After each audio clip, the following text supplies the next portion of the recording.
Welcome to the Secret Keepers Podcast with your host, Corrine Zootlegger.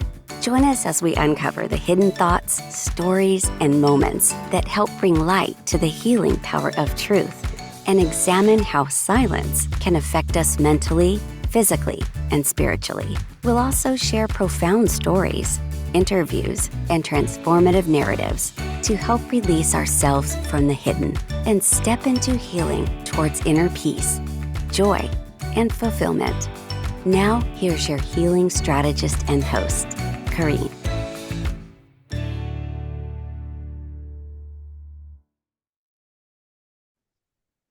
Welcome to the Secret Keepers Podcast. And today my guest is Shona Moeller, and I'm going to have her tell you a little bit about herself.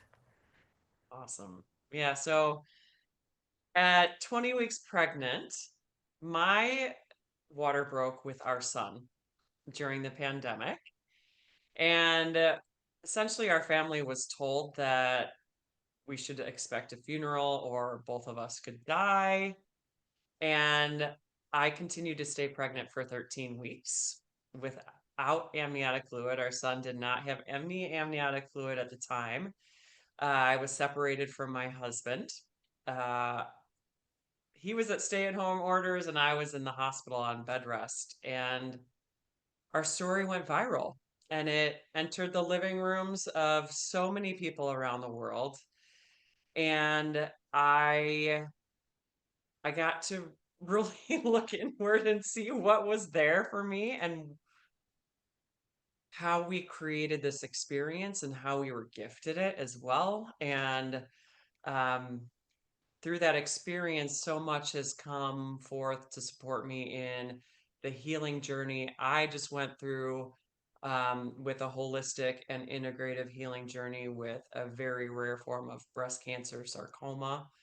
And I am writing a book about it all, about walking through the fire and becoming an inspiration and luminary for so many people out there.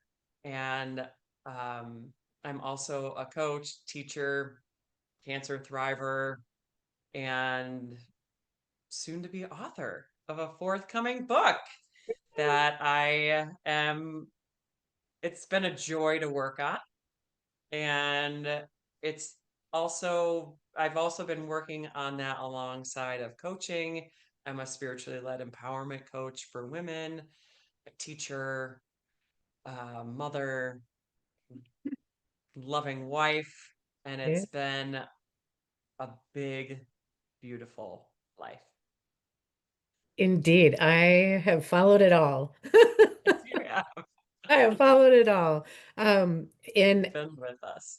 so I want to take the audience back to where you say that you recognize how you may have created this experience in your life. And so for many of the people out there, they might not quite understand like what you're talking about and be like, what? How is that possible? So could you just speak into that a little bit? Yeah, that's a unique verbiage, right? It really is. Mhm. And it's truly what I believe. When my water broke, it was 2 days after Illinois had shut down. Like, we were not allowed to have doctor's appointments. We were supposed to have a 3D ultrasound that day, and we were devastated. We were told that the baby was gonna die. I could possibly get septic and die, and or we could terminate. There was no other option. And we went home and we started grieving the loss of our child. And I was an older mother. I was 41 at the time, going to be 42 at the due date. Robert is 3.5 years older than I am. Robert's my husband. Mhm. He's also a life coach, Yep. and I was working with my spiritual mentor at the time, Lisa Almquist, Yep. and she supported me so much in giving me space to be with the unseen. Mm-hmm. So my water broke on a Monday. On Wednesday, we had our call. And she asked me, do you believe that everything is going to be okay?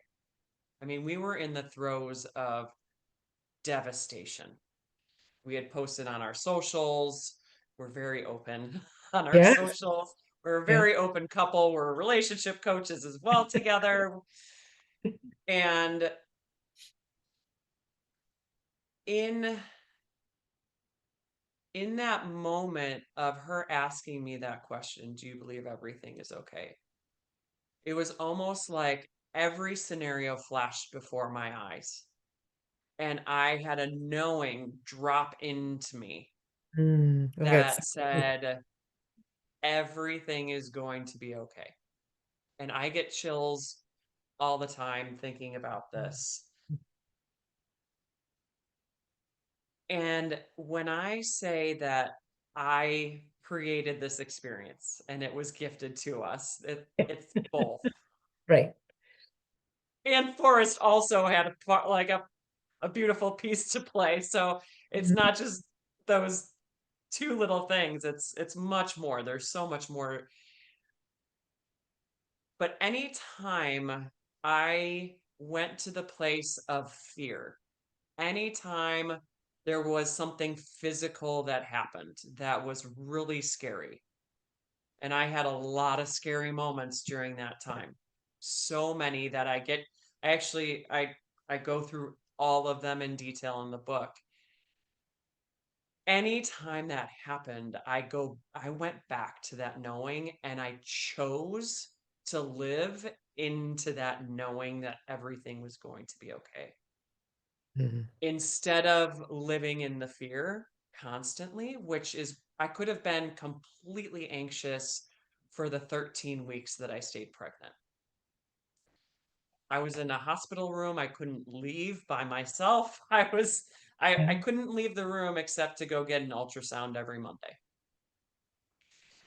And the nurses at one point were like, you're going to get really angry.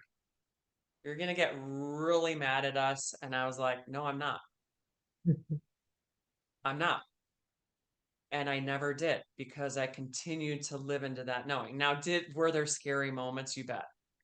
At Yeah. 27 weeks, I was hemorrhaging, woke up at 4 o'clock in the morning, hemorrhaging blood. And it was the same day that we were going on our first news interview with WGN Chicago.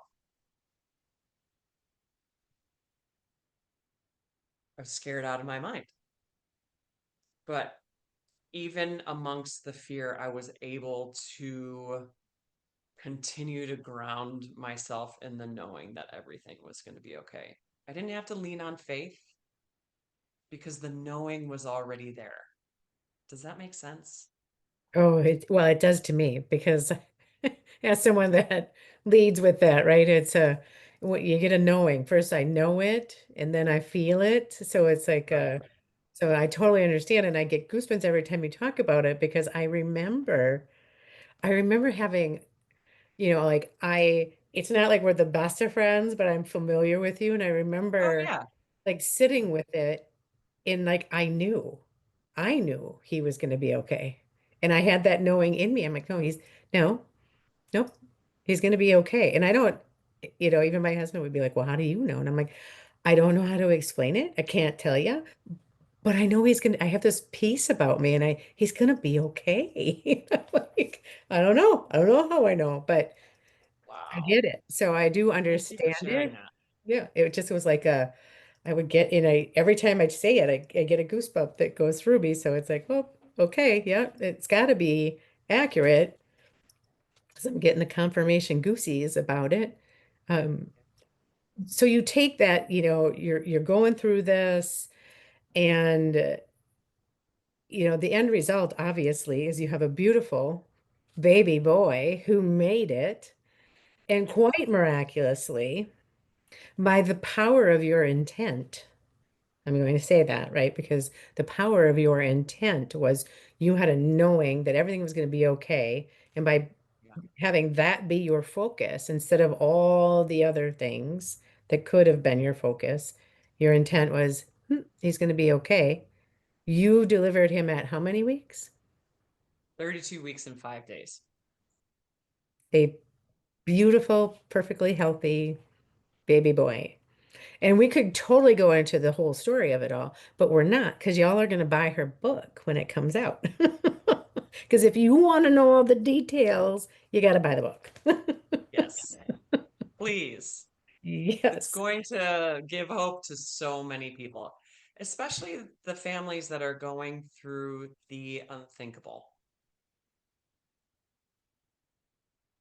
I would have loved a guide, even though Robert and I we were coaches for several years at that point, it still would have been lovely to have a roadmap. And the book that I'm going to be releasing has the story, but it also will have QR codes at the end of each chapter to bring you to the Facebook stories that were happening at the time, and Oh, also tools that we used that I used during that time to get through that time. So it's going to be a memoir, as well as like a how-to.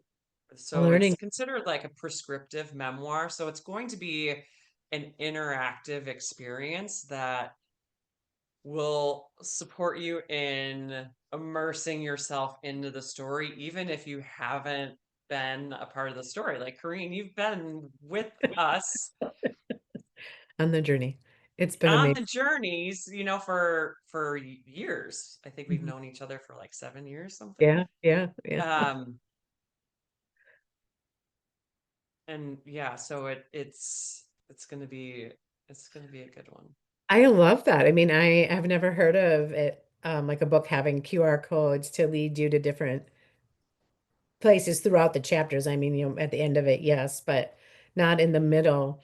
So when you talk about like, you've created certain situations, obviously, I mean, I would say obviously, this whole scenario, it affected you on every possible level that you can imagine, right? Physically, mentally, emotionally, spiritually.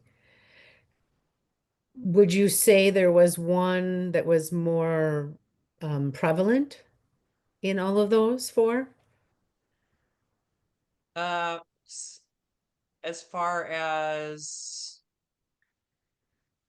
like, As you, so like when you look at the overall picture, the impact on you, mm, um, the impact that that particular journey had on you, would you say it was more of a of a spiritual? spiritual journey. Oh, got it. Whew, that's a big one because it felt very tied together. Sure. The initial impact of my water breaking made me feel very unsafe in my body, and that Okay. wasn't the first time that that had happened. There's sexual assault in my past. I shattered my femur and almost lost my leg, then my water breaking. So there was a very big physical experience of how do I create safety in my body that feels like it continues to give up, and then like create this experience of resilience. Yeah. But I think the definitely the biggest thing was the spiritual aspect. Forrest came to a lot of people from the other side before he came Earthside. Um, and so I'm not surprised when you say I had a knowing. Um, it's almost like he was like implanting this into other people. Um, he, I don't know how to say this without giving too much away, which Mm. it's fine. I will. Um, I'll share one of the stories. On Mother's Day, when I was on the call with Lisa in the hospital room, she's like, someone's coming through. And Lisa's a spiritual mentor, so she was able to channel. And she's like, someone's coming through. I think it's Forrest. And I was like, yeah, it's Forrest. And I had never experienced his presence. It was almost like I was the vessel and the container for his creation. And he was communicating in like this beautiful circle around me of people. Some of the people I didn't even know or I barely knew at the time, Yeah.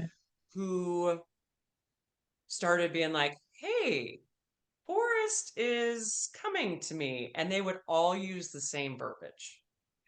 So that's how I knew. I was like, okay, all these people, they don't know each other and they're using the same words. And so on that call, right before Mother's Day with Lisa, she's like, Forrest is here. And I was like, yeah, he's here. And she's like, he's giving you a flower. And I was like, okay, I can see it. So in my mind's eye, so I started channeling. When you think it, when you're asking like which one of these areas like really Yeah. grew, it was like, oh, these other senses that I hadn't been as connected with really opened up for me. And it was like, oh, it's a white flower, it's a white rose. And she's like, it's not like a white rose. And in my mind's eye, it was like one of those rosebud flowers that was wider, not the Yeah. like normal white stem Sure. rose. And she's like, well, he's giving you your first Mother's Day gift. Oh, I And love I it. was like, oh my gosh, this is amazing.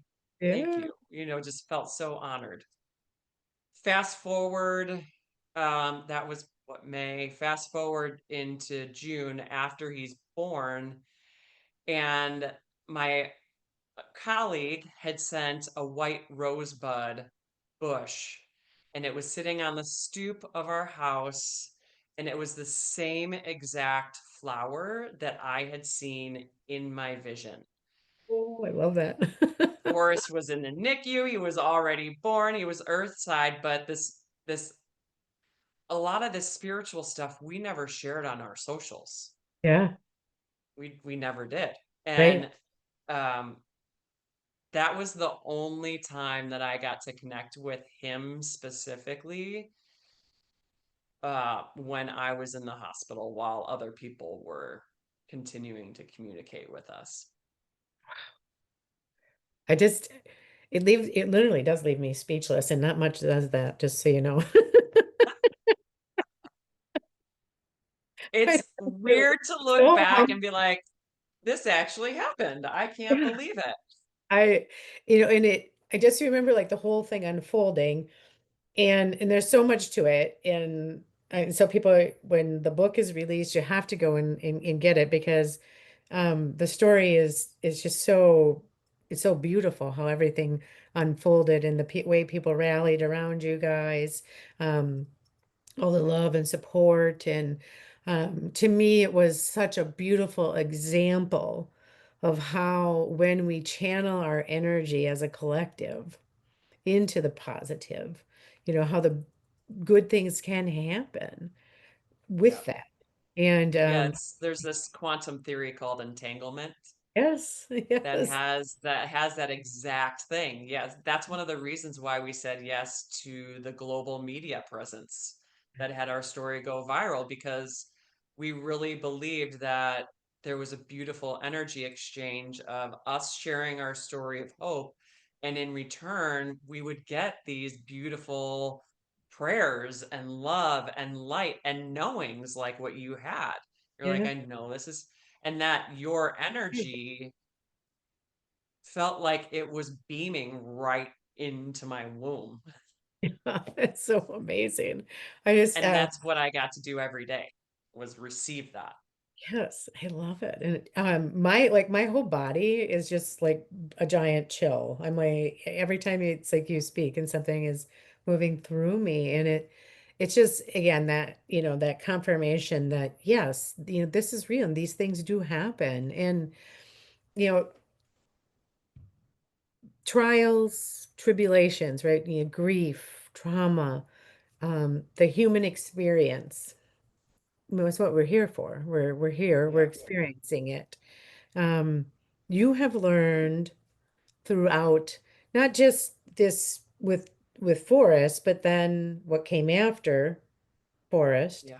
um, and then even before Forest, right? Because your whole love story with Robert, Yeah. and how that came about, right, is another story. Um, Right. but you really have learned the power of patience in trust, right? Trusting your inner knowing, Yeah. Right. faith, full faith. Um, and so when you look at all of it, right? Um, and the journey that you were on, let's say somebody's going through a real entangled human experience right now. Um, what would you say to them? Like, where would you have them start on a healing journey? The first place is to give yourself space to be with you. I really believe that had I not had the space to go inward, I would not have been able to connect with these other senses that I'm now connected with. Um, the extraordinary experiences that I've had have opened up channels for that. And that doesn't have to be. Right. if if we give ourselves space, even amongst fear, diagnosis, loss, we are able to connect with ourselves, connect with spirit, divine, Hmm. creator, whatever you believe, purple monkey in the sky. You're able to connect with these senses that we have lost along the way in all of our doings. Sure. And our bodies hold so much wisdom um, in the different sensing areas that we have within our body to Hmm. really be able to tap into our intuition and our inner knowings that feels uh, very spirit like within us. Um, and I would say that that would be the first place I would usher people is to create space for yourself. I like that. I really do. I like what really speaks to me, I think was coming through is there can be a big gap right now in going inward and trusting and Right. having faith and connecting. I think there's so much religious trauma out there that people have really turned away from having that Right. spiritual connection.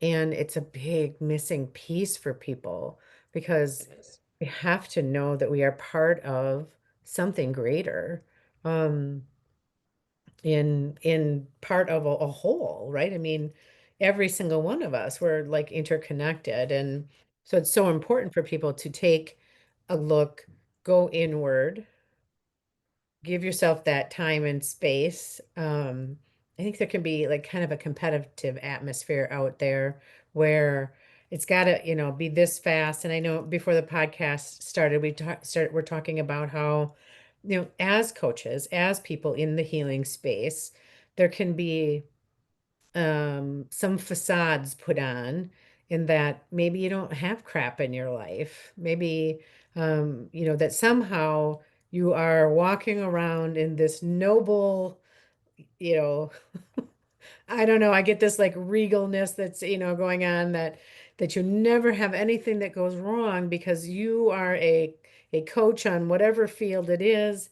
And because of that, you have some sort of higher knowing, and therefore you are, there's a spiritual force field around you, and nothing is ever bad is going to happen. And I call BS because I, Yeah, it's like spiritual righteousness, right? yes, and or even like even personal growth righteousness and this, like, well, I know better. And sometimes I do that to myself where I'm like, well, I have the tools.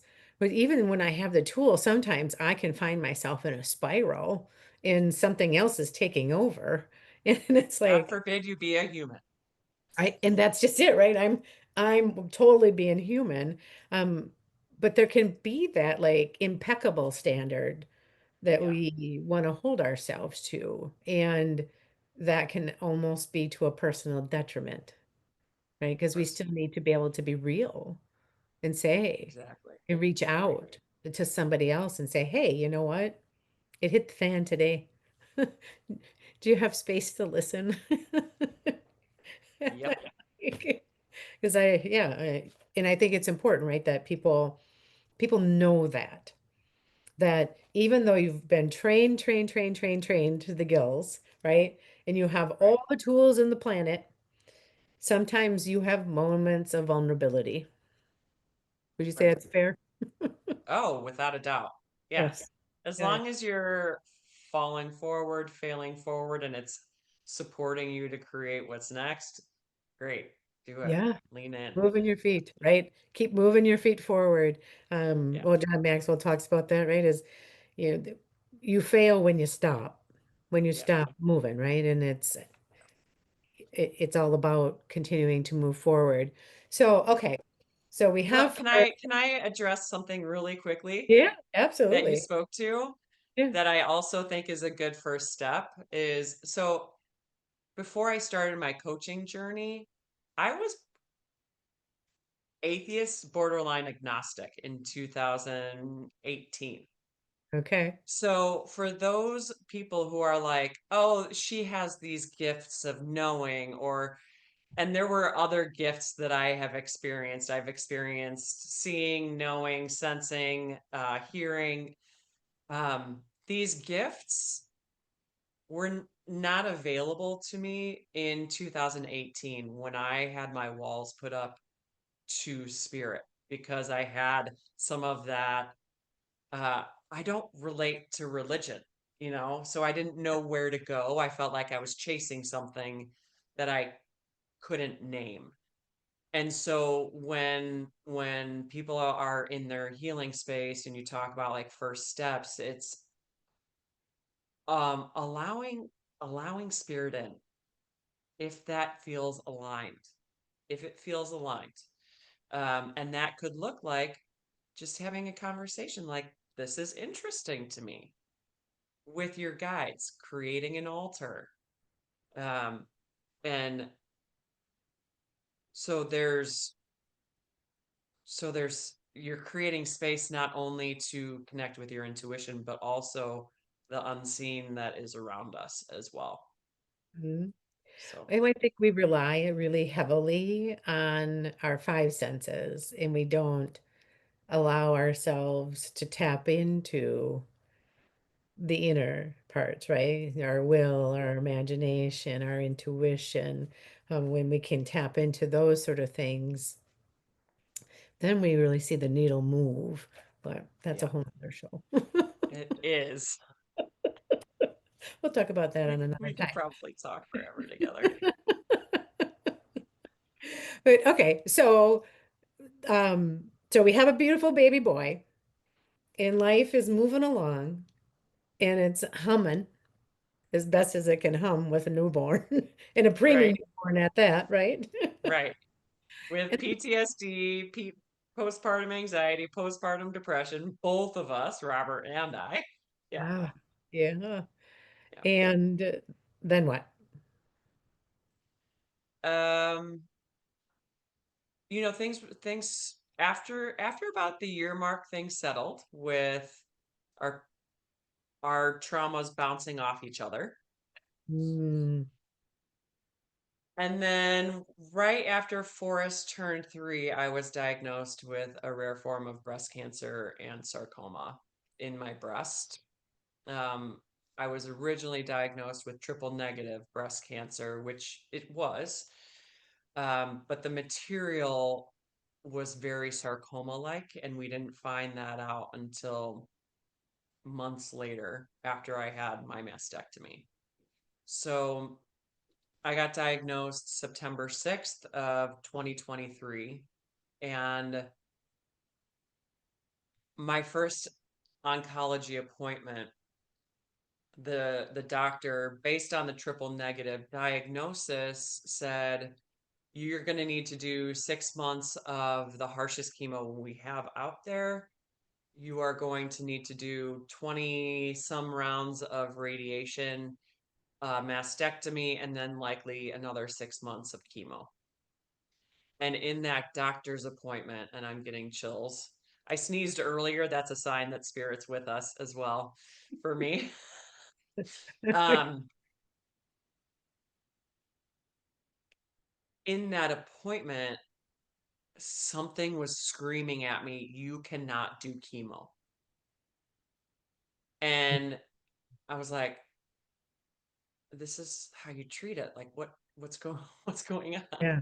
Yeah. And I've always had one foot in the holistic world and one foot in Western med standard of care.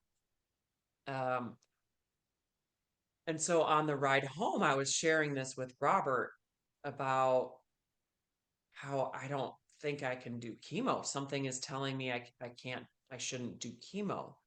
And he's like, I want to take a bomb to this thing, a Mm, nuclear bomb.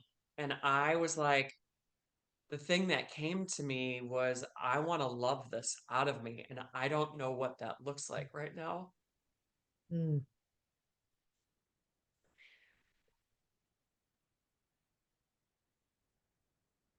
And that's when I opened myself up to Mhm. sharing on our socials that I was interested in learning different ways to heal. And I went on a really incredible and very dark healing journey that I can now look at as a rebirth. The difficult times were the transition of birth when you are in a different state of mind that you don't even know who you are. And then it was like I was birthing through the canal. And Yeah. then like um and I had to experience my own death, and I allowed myself to experience my own death through my own eyes and the eyes of my family. I, as an empath and an intuitive, I sensed their fear, and I Sure. sensed the timeline. I was able to sense the timeline where I was no longer here, and I grieved the loss of me through them. Oof. And it was dark and painful Yeah. and hard. It's hard. Yeah. I I can't didn't even. share all that on my socials. No, I can't even imagine. I can't. I mean, right, I'm holding space for that energetically for you because I know and have seen you on the other side of it, right? And but still there that release of that emotion needs to happen, like so it can move through and just let it out. It's just a a beautiful, beautiful story because again, you got to read the book, right? Because that's in the book. You talk about everything in the book, I'm right? not sure if I'm going to include the cancer. Okay, okay, I don't know how it's going to end. I have a few friends who are like, please don't end it with you getting diagnosed. okay, So okay. I don't know. Okay. Um, Okay. Because I'm not sure if that's in the book.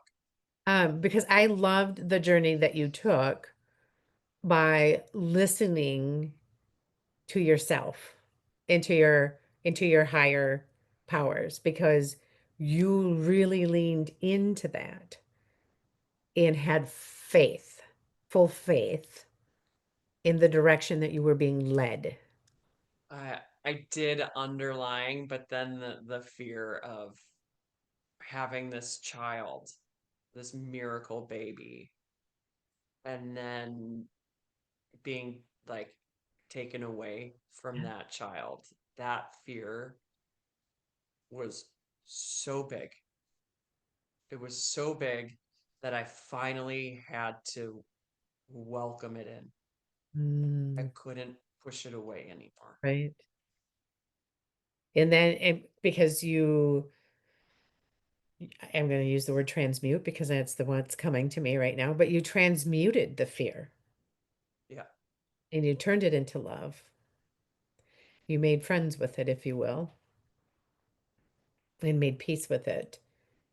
And that is a secret sauce to be able to do something like that.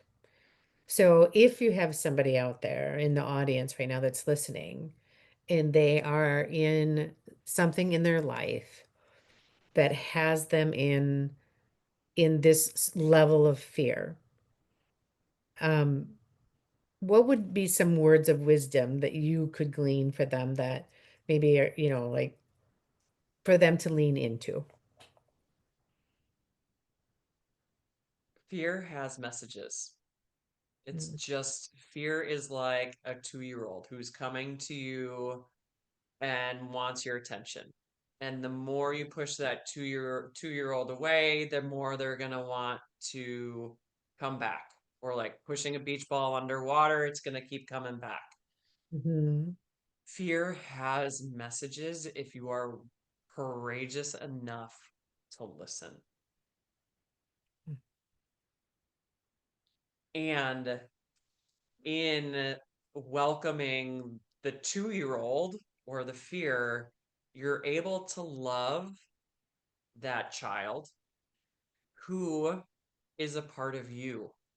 Yes. So often we view fear as this outside thing, but fear is an internal experience. It's Mm, likely connected to a fundamental need that we have. And when we push that part of us away, we are not allowing the fullest expression of who we are. yeah.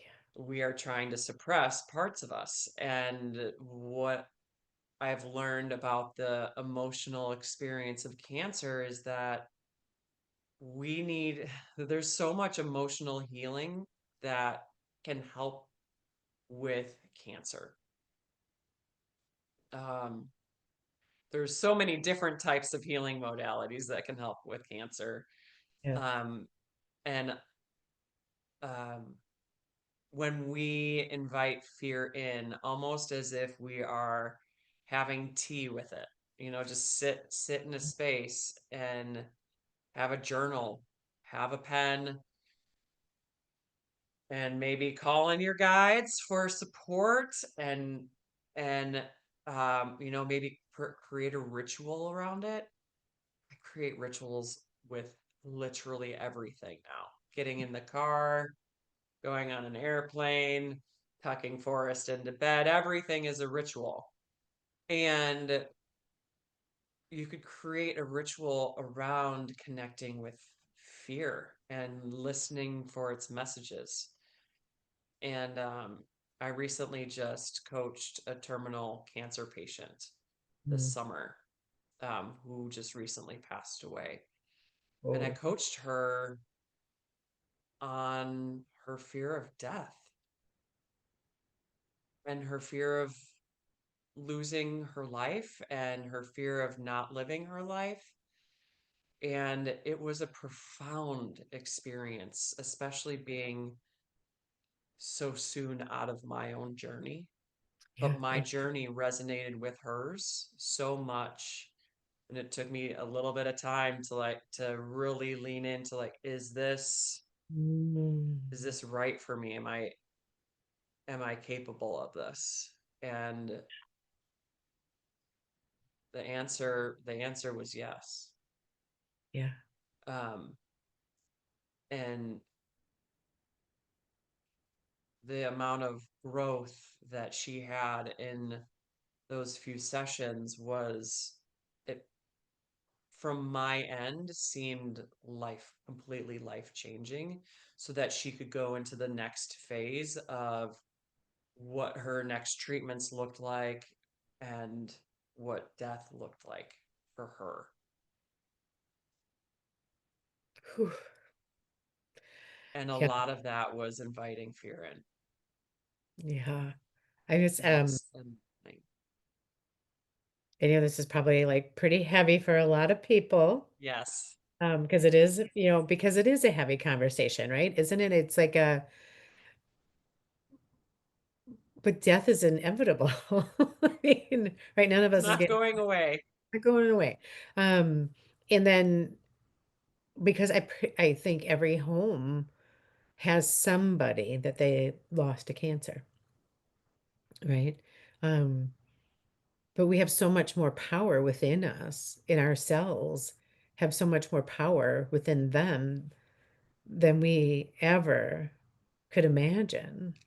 And so when you're talking about, going inward and or calling in your guides and really sitting with the fear, because the goal, right, is to transmute that fear and create something better from it, to create the wisdom from it, because it is here to teach you something.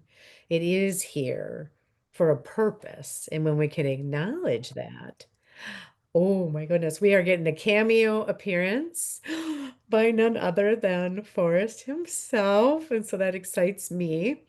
Hi, Forrest. You say hi? Hi. We got a little special treat from Dad. All right. All right. Oh, yes, that looks Wow. amazing. Amazing. With strawberries. All right. That's so fun. But Forrest, yeah, so when we can Forrest, learn. I'm gonna finish talking with Corrine, okay? Thank you. I love you. Hey, do you want this special treat? Yeah. I love it that we got a little cameo from him, because that's a little You guys got a little cameo from our little miracle babe.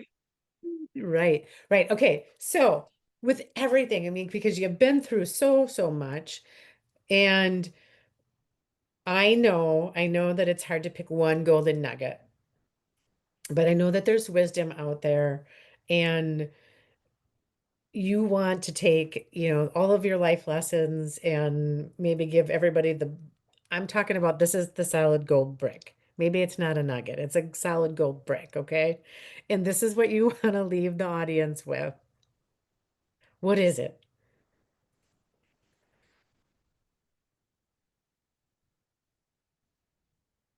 Um,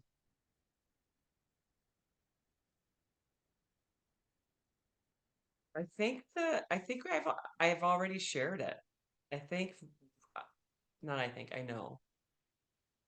Giving yourself space to Hmm. listen. Give yourself space to listen, intentionally create it. It's going to be uncomfortable.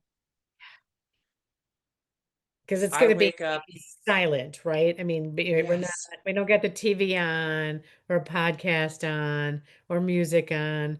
We're Nope. sitting Yes, we're sitting. We're by sitting, we're ourselves. doing literally nothing other than giving ourselves space. That Mhm. could look like meditation, it could look connect like prayer, it could look like sitting at your altar, it could look like sitting in a bath, because or a shower, like in an intentional space creating shower. A lot of divine downloads, as our friend Kayla says, Yes, come in the shower. yes. um and when we give ourselves space, we are allowing our central nervous system to calm down. I also think there's a lot of central nervous system reset that I think is important in that. But even amongst my most fearful moments, when I gave myself space, I was able to listen and really start to um, connect and like foster my other senses of the Mm, clairvoyance, the sure. clairaudience, the clairsentience that I had never had before. I had never had any of that before. And I share a lot more experiences like the flower one in the book. Yeah. Um, but I think, yeah, the golden nugget is to be with you and Be with foster you. the relationship you have with yourself, your intuition, your inner knowing. Yep. I just want to add one little bit with that because Of course. often when we're sitting, our monkey mind takes over, right? The inner critic might start talking, or just, the grocery list starts happening. Then we get to just keep calling it back, right? It's acknowledge the thought and then let it float by like a cloud. When I taught yoga, I would do little meditations and we would be, oh, there goes the cloud. Oh, there it goes. Let it go. Let it go. Let it go by. And just allow, because you're never going to shut off your thinking, Right. but we can redirect the thinking. Yes. Yes. So I perfect. often, if someone's struggling with meditation, I often mention doing breath work beforehand. That helps with the body to be able to receive, and also setting an intention for the space that you've created, and um, allowing yourself to continue to, like, when those thoughts come in, coming back to that intention, that breath. I mean, some of this stuff is like the basics of Sure. meditation, but we are so in the doing and fear space, especially with everything that we have going on in the planet, that and that's why I really believe in an altar space, and it does not have to be a spiritual altar. It can be an altar to everyone you love, including Yourself. yourself. So it can have love letters to yourself, but you create a little space for yourself to go to. And I'm looking at mine right over there. Um, that allows you to I say like drop in, but it's like Yeah. really connect. Yeah. Awesome. Well, I love it. It's been just so incredible having you on here. I know we're gonna have to have you back because when you release the book, because then we're gonna Yeah, when I big release book it. party, right? A big book Yes. party. Um, if anybody in the audience wants to connect with you, can you just tell them how they can find you?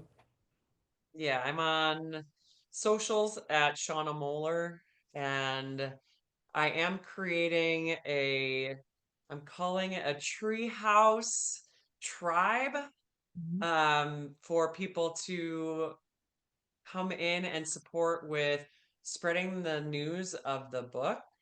Um, and there'll be giveaways and first access to the book. So Treehouse came to me the other day and I was like, "Oh, that sounds fun." It does sound fun. I love it. Because a lot of what I've gone through was dark and now we're coming to the light. So That's right. Now we're playing in the treehouse, and I'm all let's have about it. some fun. So I am welcoming people who are interested in the book, who maybe know our story, or are hearing the story for the first time and you're interested. I welcome you into that space, as well as my website. Um, yeah, I'm pretty Yeah. accessible. Yeah. Awesome. And I will have all of that in the show notes. And Okay. Shauna, thank you for being a guest on the Secret Keepers podcast. Thank you. It's been an honor.